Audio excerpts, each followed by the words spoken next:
सकता हूं। साल 2014 की सर्द रात थी। अयान, जो पेशे से एक डॉक्यूमेंट्री फिल्म मेकर था, राजस्थान के जैसलमेर से करीब 18 किलोमीटर दूर उस जगह खड़ा था जिसे दुनिया कुलधरा के नाम से जानती है। धूल भरी हवाएं जब टूटे हुए पत्थरों से टकराती थी तो ऐसा लगता था जैसे कोई धीमी आवाज में सिसक रहा हो। अयान अकेला नहीं था, उसके साथ उसका कैमरा पर्सन समीर और एक स्थानीय गाइड बूढ़ा रहमत चाचा था। साहब, सूरज ढल चुका है, अब यहां रुकना ठीक नहीं। पत्थर भी यहां बातें करते हैं और उनकी बातें जिंदा इंसानों के लिए नहीं होती। रहमत चाचा की आवाज में एक अजीब सी थरथराहट थी।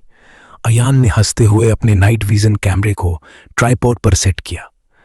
चाचा, डराइए मत, हम यहां भूतों को पकड़ने नहीं बल्कि इस वीराने की खूबसूरती को शूट करने आए हैं।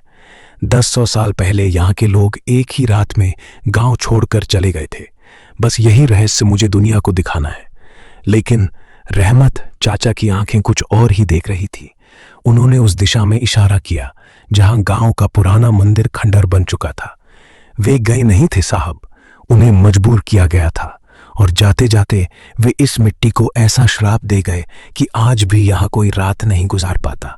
जो रुका वो कभी वापस नहीं लौटा। समीर ने रिकॉर्डिंग बटन दबाया। सन्नाटा इतना गहरा था कि अयान को अपनी ही धड़कन सुनाई दे रही थी। अचानक कैमरे के मॉनिटर पर कुछ झिलमिलाया। अयान, इधर देख। समीर की आवाज फुसफुसाहट में बदल गई। कैमरे के लेंस में, जो कि इंफ्रारेड मोड पर था, दूर एक गली के कोने पर एक परछाई खड़ी थी। वो परछाई किसी इंसान जैसी ही थी, लेकिन उसका कद असामान्य रूप से लंबा था। वो हिली नहीं, बस खड़ी रही। अयान ने अपनी नंगी आंखों से उस तरफ देखा तो वहां सिवाय धूल और पत्थरों के कुछ नहीं था। लेकिन जैसे ही उसने कैमरे के मॉनिटर में देखा, वो आकृति अब 2 कदम और करीब आ चुकी थी। अयान का गला सूख गया। समीर, लाइट ऑन करो। जैसे ही तेज फ्लैशलाइट जली, सामने कुछ नहीं था सिवाय एक फटे हुए पुराने लहंगे के टुकड़े के, जो एक कंटीली झाड़ी में फंसा हवा में फड़फड़ा रहा था। रहमत चाचा ने जैसे ही वो कपड़ा देखा, उनके हाथ से लाठी छूट गई। ये तो पारुल का है, वे बुदबुदाए। कौन पारुल? अयान ने पूछा, जबकि उसका दिल अब सीने को चीर देने वाली रफ्तार से धड़क रहा था। रहमत चाचा ने कांपते हुए बताया, वो लड़की जिसे रियासत के दीवान सालम सिंह ने पसंद किया था, उसी के चक्कर में तो ये पूरा गांव तबाह हुआ। लेकिन लोग कहते हैं कि पारुल कभी गांव से बाहर निकल ही नहीं पाई थी, उसे यही कहीं जिंदा दीवारों में। तभी अचानक मंदिर की तरफ से एक जोरदार चीख गूंजी। वो किसी जानवर की आवाज नहीं थी, वो एक औरत की चीख थी, जिसमें इतना दर्द और गुस्सा था कि हवा का तापमान एकदम से गिर गया। अयान के हाथ से कैमरा गिरते गिरते बचा। समीर चिल्लाया, अयान, पीछे देखो। अयान जैसे ही पलटा, उसने देखा कि जिस रास्ते से वे आए थे वहां अब धुंध की एक मोटी चादर फैल चुकी थी। उस धुंध के बीच से छोटे छोटे बच्चों के हंसने की आवाजें आने लगी। पकड़ो, उसे पकड़ो की आवाजें चारों तरफ से आने लगी। रहमत चाचा भागने लगे। भागो साहब, वे जाग गए हैं। लेकिन अयान के पैर जैसे जमीन में धंस गए थे। उसने महसूस किया कि कोई अदृश्य हाथ उसके टखने को कसकर पकड़ रहा है। उसने नीचे देखा तो वहां कोई हाथ नहीं था, लेकिन उसकी जीन्स पर उंगलियों के नीले निशान उभर रहे थे। दर्द इतना असहनीय था कि अयान घुटनों के बल गिर पड़ा। समीर उसे उठाने के लिए झपटा, लेकिन तभी एक पत्थर हवा में तैरता हुआ आया और समीर के सिर पर लगा। समीर लहूलुहान होकर वहीं गिर पड़ा। अयान ने टॉर्च की रोशनी चारों तरफ घुमाई। अब उसे मॉनिटर की जरूरत नहीं थी। अंधेरे में उसे दर्जनों जोड़ी सफेद आंखें अपनी ओर बढ़ती हुई दिखाई दे रही थी। वे लोग नहीं थे, वे उस रात की परछाइयां थीं जो 2000 साल से उसी एक रात को बार बार जी रही थी। गांव की वीरान गलियों से अब चूड़ियों के खनकने और भारी कदमों की आवाजें आने लगी थी। एक भारी भरकम परछाई, जो शायद सालम सिंह की रूह रही होगी, मंदिर की सीढ़ियों से उतर रही थी। उसके हाथ में एक खंजर था जो चांदनी रात में काला चमक रहा था। अयान ने रेंगते हुए समीर को पकड़ा। समीर, उठो, हमें निकलना होगा। समीर ने आंखें खोली, लेकिन उसकी आंखें की पुतलियां पूरी तरह सफेद हो चुकी थीं। उसने अयान का गला पकड़ लिया और एक ऐसी आवाज में बोला जो उसकी अपनी नहीं थी, तुमने हमारी नींद तोड़ी है, अब तुम हमारी कहानी का हिस्सा बनोगे। समीर के हाथों की पकड़ अयान के गले पर इतनी मजबूत थी कि उसे अपनी सांसें उखड़ती महसूस होने लगी। समीर की आंखों की सफेदी और उसके चेहरे पर उभरी काली नसें अयान को बुरी तरह डरा रही थी। वो समीर नहीं था, वो कोई और था जो उसके शरीर के जरिए बोल रहा था, समीर, छोड़ो मुझे। अयान ने लड़खड़ाती आवाज में कहा, लेकिन जवाब में उसे सिर्फ एक ऐसी हंसी सुनाई दी जो रोंगटे खड़े कर देने वाली थी। अचानक रहमत चाचा कहीं से लौटे और उन्होंने समीर के माथे पर एक पुरानी राख और मिट्टी का लेप लगा दिया।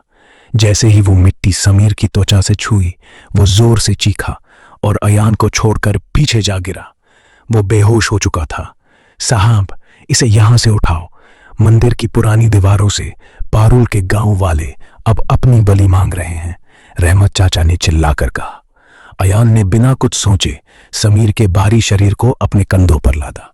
वे गांव की मुख्य गली की ओर भागे जहां उन्होंने अपनी जीप खड़ी की थी। लेकिन जैसे जैसे वे आगे बढ़ रहे थे, रास्ता छोटा होता जा रहा था। खंडहर बन चुके मकानों की दीवारें अब आपस में जुड़ती हुई महसूस हो रही थी। गली एक भूल भुलैया बन चुकी थी। तभी अयान को एहसास हुआ कि सन्नाटा फिर से गहरा गया है।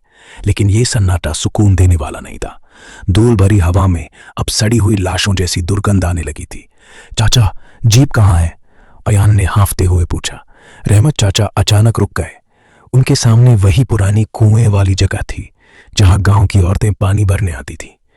कुएं के मुहाने पर एक परछाई बैठी थी। वो एक बूढ़ी औरत थी जो पत्थर पर पत्थर घिस रही थी। उसकी उंगलियां घिसते घिसते लहूलुहान हो चुकी थी, लेकिन वो रुक नहीं रही थी। बिटिया, रहमत चाचा धीरे से बुदबुदाए। वो औरत धीरे से पलटी। उसका चेहरा आधा जला हुआ था और उसकी आंखों की जगह सिर्फ 2 गहरे काले गड्ढे थे। उसने अपनी खुरदुरी आवाज में कहा, सालम सिंह आ रहा है। उसे मेरा सिंदूर नहीं मिला तो वो सबका खून पिएगा।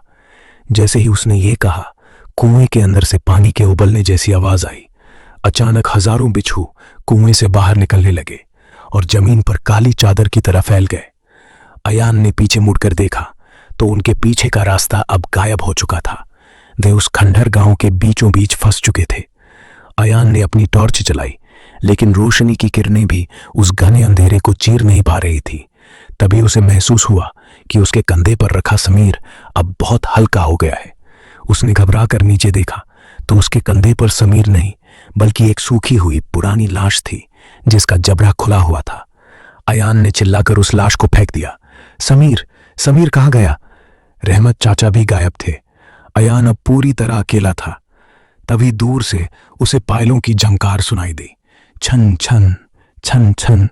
अंधेरे में से एक सुंदर सा साया उभर कर आया।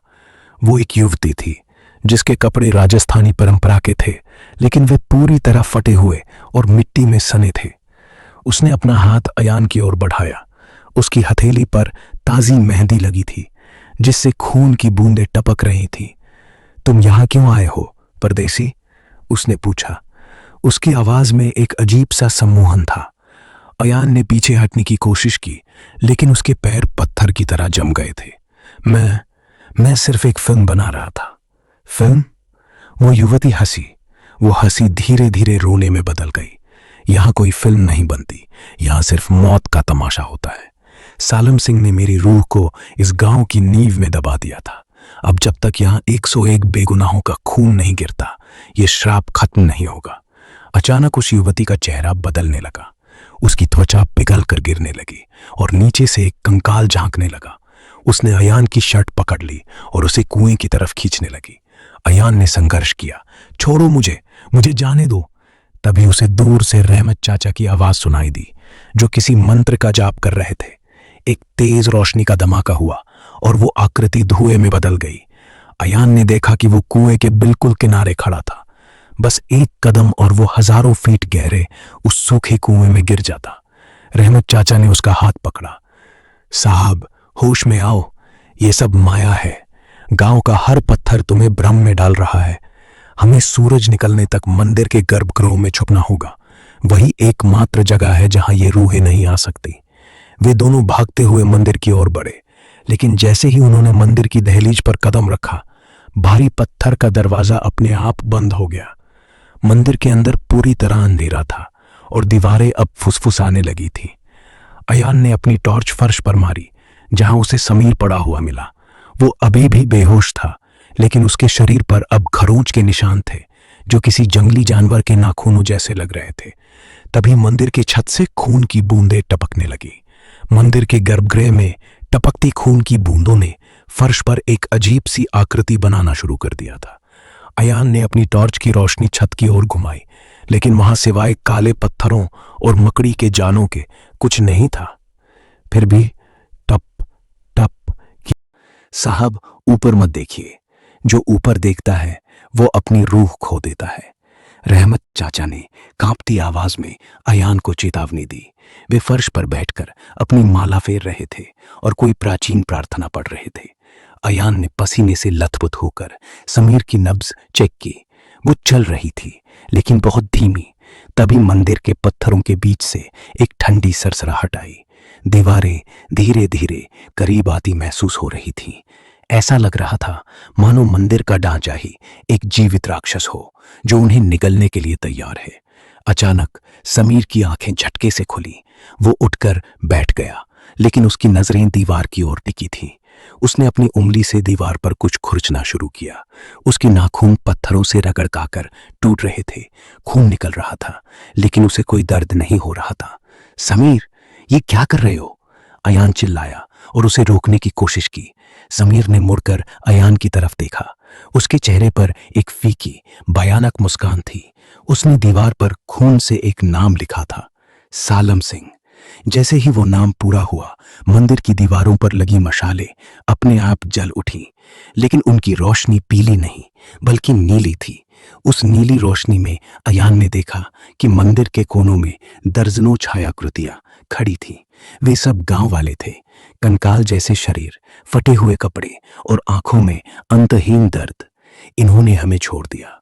उन छायाकृतियों से एक साथ आवाज आई, इन्होंने हमें तड़पने के लिए छोड़ दिया। रहमत चाचा चिल्लाए, अयान साहब, मंदिर के बीचों बीच जो हवन कुंड है, उसमें अपनी कोई कीमती चीज डालिए। त्याग के बिना यहां से कोई बाहर नहीं जा सकता। कुलधारा का कानून आज भी वही है। अयान के पास उसका महंगा कैमरा था, जिसमें उसकी सालों की मेहनत और डॉक्यूमेंट्री की फुटेज थी। उसने एक पल के लिए हिचकिचाहट महसूस की, लेकिन तभी एक अदृश्य ताकत ने उसे उठाकर हवा में पटक दिया। उसका दम घुटने लगा। जल्दी करो साहब, रहमत चाचा चीखे। अयान ने अपना कैमरा बैग से निकाला और उसे हवन कुंड की खाली आग में फेंक दिया। जैसे ही कैमरा कुंड में गिरा, एक जोरदार धमाका हुआ और नीली रोशनी सफेद रोशनी में बदल गई। वो अदृश्य पकड़ ढीली हो गई और अयान जमीन पर आ गिरा। तभी मंदिर का भारी दरवाजा चरमरा कर खुल गया। बाहर धुंध छंट चुकी थी, लेकिन जो नजारा सामने था उसने अयान के होश उड़ा दिए। बाहर कोई रेगिस्तान नहीं था। वे एक विशाल प्राचीन महल के आंगन में थे। ये 21वीं सदी का राजस्थान नहीं था। वे वक्त के पीछे जा चुके थे। सामने ऊंचे सिंहासन पर एक आदमी बैठा था, जिसकी मूछें ताव खाई हुई थी और उसकी आंखों में क्रूरता झलक रही थी। वो सालम सिंह था।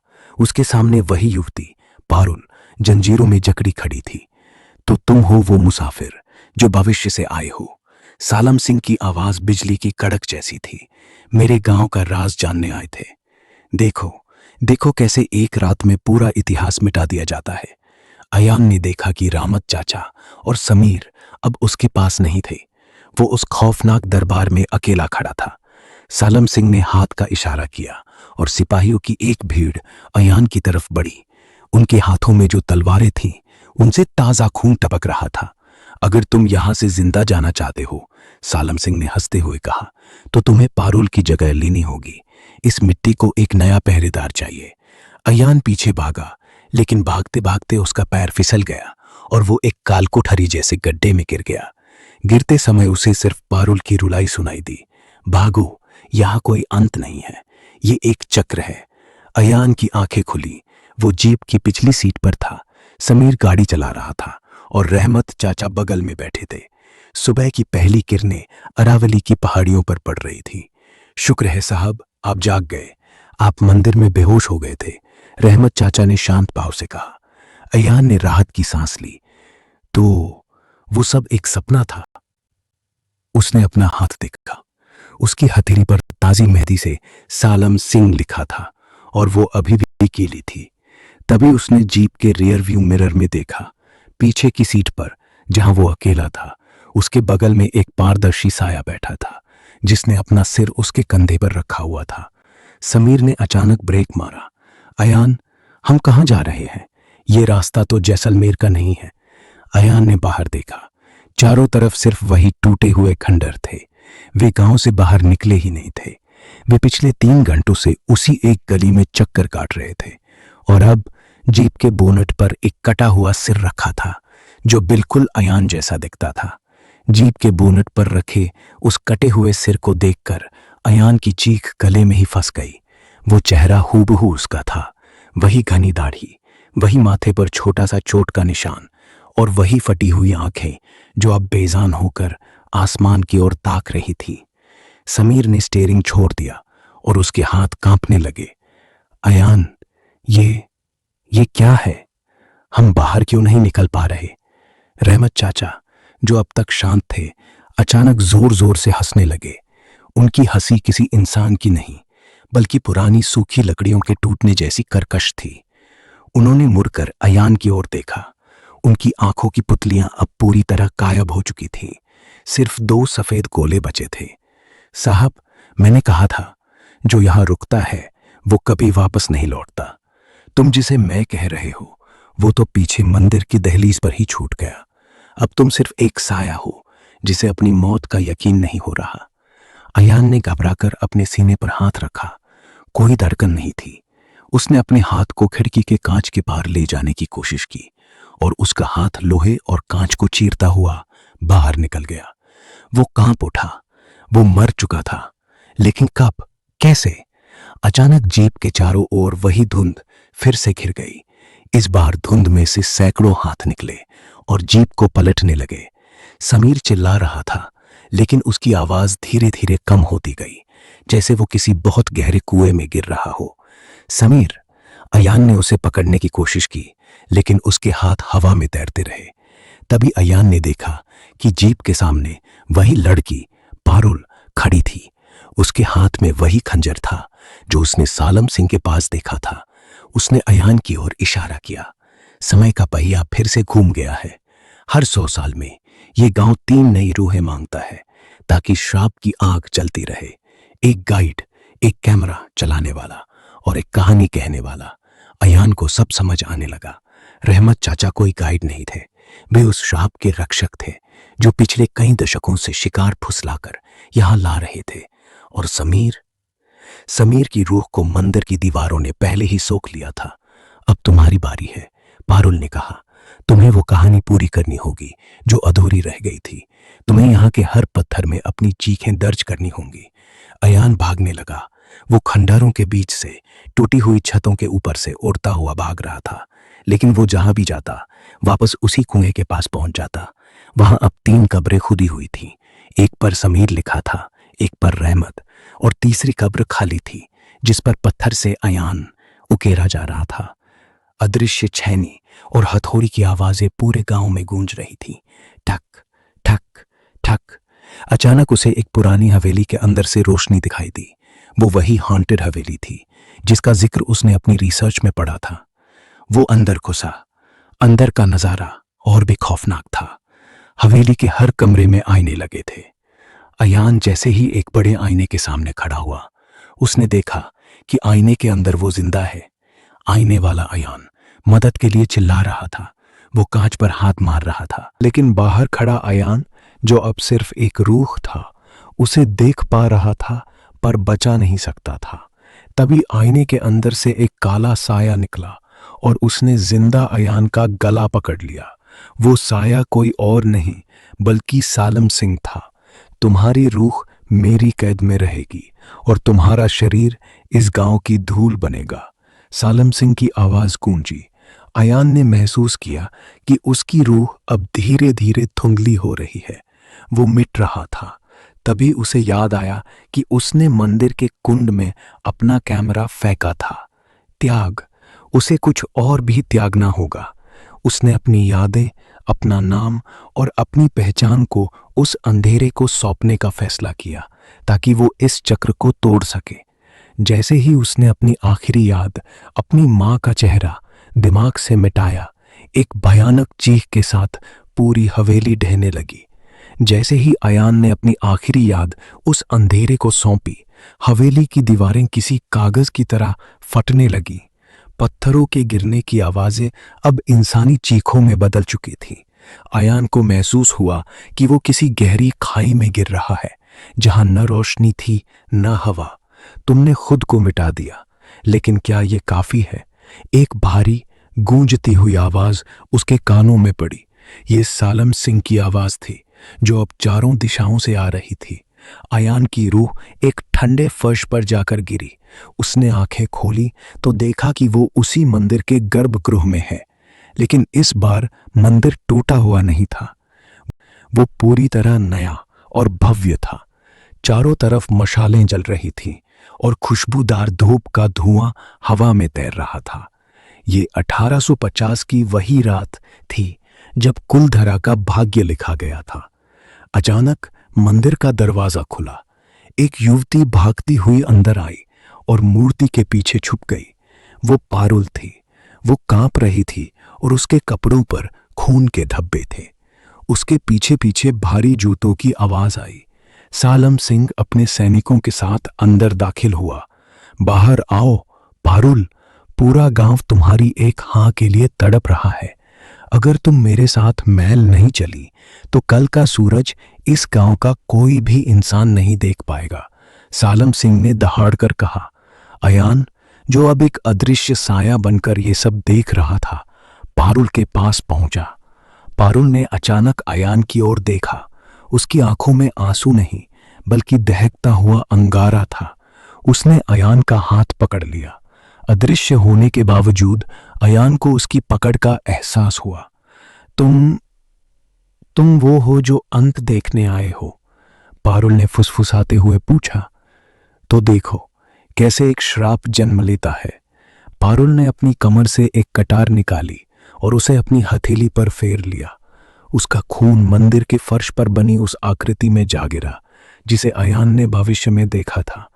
जैसे ही खून जमीन से मिला, पूरा मंदिर कांपने लगा। मैं पारुल, इस मिट्टी की बेटी, आज इस कुलधरा को और यहाँ की हर रूह को श्राप देती हूँ। यहाँ की हवा में सिर्फ मौत का वास होगा। जो यहाँ खुशी ढूंढने आएगा वो अपना गम भी भूल जाएगा। सालम सिंह, तूने मेरी देह मांगी थी, अब तू मेरी रूह की गुलामी करेगा अनंत काल तक। इतना कहते ही पारुल ने वो कटार अपने सीने में उतार ली। सालम सिंह उसे पकड़ने के लिए लपका, लेकिन जैसे ही उसने पारुल को छुआ, उसका शरीर पत्थर में बदलने लगा। उसके सैनिक चिल्लाते हुए बाहर भागे, लेकिन गांव की गलियां अब बंद हो चुकी थी। पूरा गांव एक साथ चीख उठा और फिर अचानक सब कुछ शांत हो गया। अयान ने देखा कि समय फिर से तेजी से भागने लगा। दिन, रात, साल, दशक, सब उसकी आंखों के सामने बिजली की तरह गुर्जरने लगे। उसने देखा कि कैसे रहमत चाचा के पूर्वज उस गांव के पहरेदार बने। उसने देखा कि कैसे पिछले 200 सालों में कई मुसाफिर आए और कभी वापस नहीं गए। अचानक उसे एक झटका लगा। वो वापस 2024 में था। वो उसी कुएं के पास खड़ा था। उसके सामने समीर और रहमत चाचा खड़े थे, लेकिन वे उसे देख नहीं पा रहे थे। अयान कहाँ गया? अभी तो यही था, समीर चिल्ला रहा था। अयान उनके बिल्कुल पास था। उसने समीर को छूने की कोशिश की, लेकिन उसका हाथ समीर के शरीर के आर पार निकल गया। वो समझ गया वो मर चुका था, लेकिन उसकी रूह अब उस श्राप का हिस्सा बन चुकी थी। उसे अब वही करना था जो रहमत चाचा कर रहे थे, अगली शिकार का इंतजार। तभी उसे दूर से एक गाड़ी की हेडलाइट दिखाई दी। एक और ग्रुप, कुछ और लड़के कैमरा लेकर उस गांव की दहलीज पर पहुंच रहे थे। अयान की रूह को एक अजीब सी तड़प महसूस हुई। वो उन्हें रोकना चाहता था, लेकिन उसके मुंह से जो आवाज निकली वो एक डरावनी हंसी थी। साहब, रात यहां रुकना ठीक नहीं। अयान के मुंह से ये शब्द अपने आप निकले, जैसे कोई उसे नियंत्रित कर रहा हो।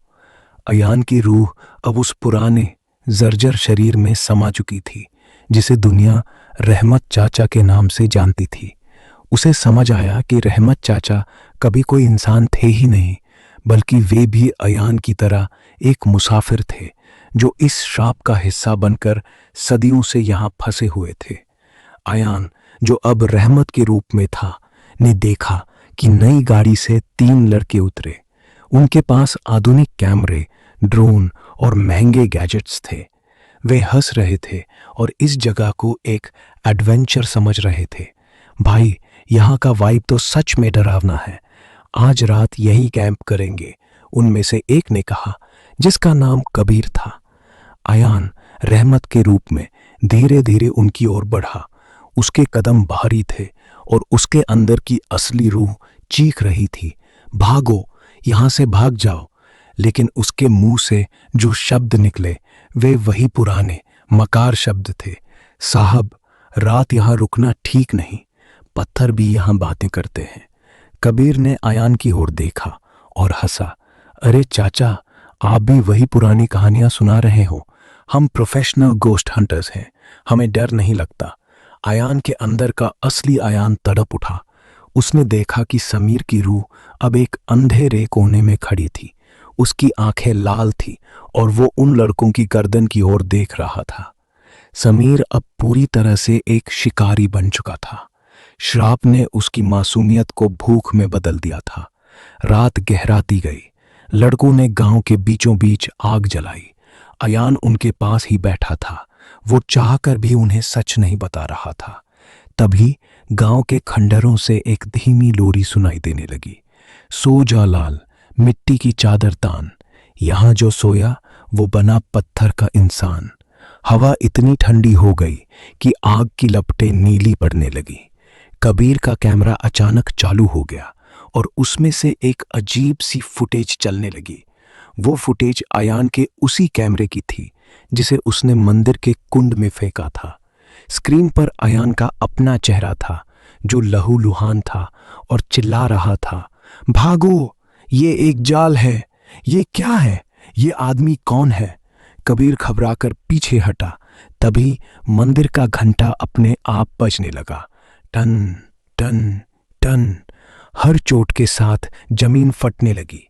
अयान ने महसूस किया कि उसकी उंगलियां अब नुकीली हो रही हैं। उसका शरीर उसकी आत्मा के नियंत्रण से बाहर जा रहा था। सालम सिंह की रूह अब उसके ऊपर हावी हो रही थी। इन्हें मार डालो, सालम सिंह की आवाज अयान के दिमाग में गूंजी। इनका खून इस मिट्टी को चाहिए। अयान ने अपनी आखिरी मानसिक ताकत जुटाई। उसने देखा कि कबीर के पास एक तांबे का कड़ा था जिस पर कोई पवित्र मंत्र खुदा था। अयान ने झपट्टा मारकर कबीर का हाथ पकड़ा। कबीर चिल्लाया, चाचा, छोड़ो मुझे। लेकिन अयान उसे मार नहीं रहा था। उसने अपनी उंगली के खून से कबीर की हथेली पर एक नक्शा खींचा। वो नक्शा जो उस गुप्त सुरंग का था, जो मंदिर के पीछे से गांव के बाहर ले जाती थी। ये वही रास्ता था जिसे पारुल ने अपने आखिरी क्षणों में अयान को दिखाया था। वहां भागो। अयान के गले से एक फटी हुई डरावनी आवाज निकली। लड़कों ने जैसे ही वो नक्शा देखा, वे समझ गए कि कुछ बहुत बुरा होने वाला है। तभी समीर का साया हवा में तैरता हुआ आया और उसने कबीर के गले को जकड़ने की कोशिश की। अयान ने अपनी पूरी ताकत लगाकर समीर के साये को धक्का दिया। समीर, याद कर, हम दोस्त थे। अयान की आत्मा ने चीख कर कहा। एक पल के लिए समीर की रूह रुकी। उसकी लाल आंखों में एक पहचान की चमक आई। उसने अयान को देखा और फिर कबीर को छोड़ दिया। लेकिन सालम सिंह को यह मंजूर नहीं था। अचानक जमीन से हजारों हाथ निकले और अयान के पैरों को जकड़ लिया। तुम गद्दार हो, सालम सिंह की गूंज उठी। तुम इस श्राप को चाहते हो। अयान ने कबीर की तरफ देखा।